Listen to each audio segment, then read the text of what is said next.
आपको एक चीज़ दिखाता हूँ। देखिए,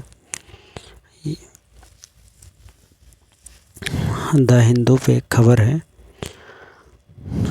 India ranks 96 out of 180 countries. इसको खोल के पढ़ते हैं।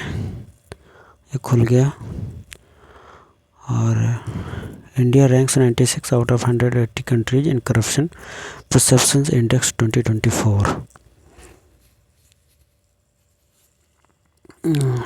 इसको पढ़िए। अब भारत की जो रैंकिंग है वो 180 देशों की रैंकिंग में भारत है कि 96वीं रैंकिंग है। किस आधार पर? करप्शन के आधार पर 2024 में। और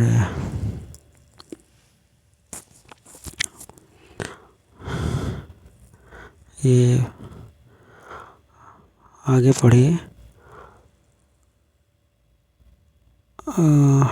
इसको ये रैंकिंग निकालने वाली जो एजेंसी है उसका नाम भी दिया हुआ है इसमें, according to a Transparency International report released on Tuesday February 11, 2025। ये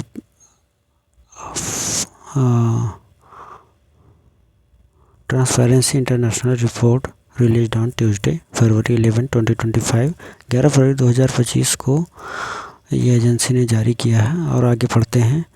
the index which ranks 180 countries and territories bye there perceived levels of public sector corruption according to experts and business people uses a scale of 0 to 100 where 0 is highly corrupt and 100 is very clean।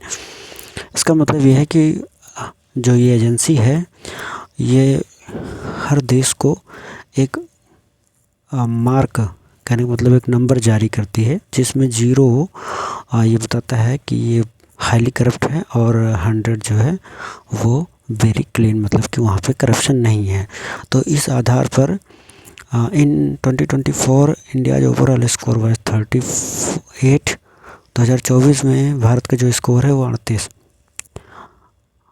इसका मतलब कि आप ये समझ कर चलिए कि 0 है तो हाईली करप्ट है, और जैसे जैसे नंबर बढ़ता जाएगा इसका मतलब कि वो उस देश में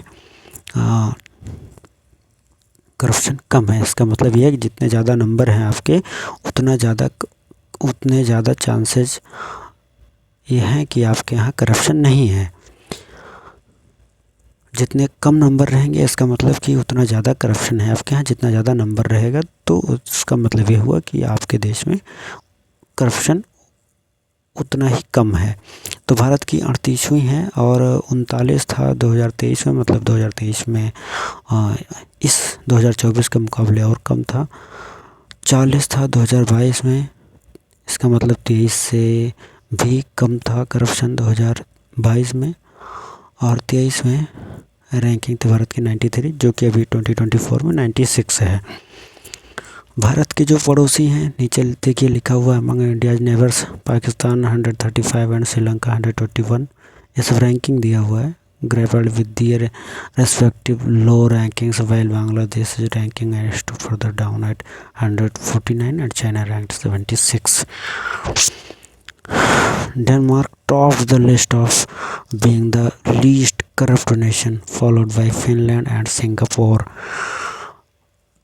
अब कुल मिलाकर बात तो ये है कि भैया भारत में करप्शन 2022 के मुकाबले 2023 में ज़्यादा था और 2023 के मुकाबले 2024 में और ज़्यादा करप्शन है।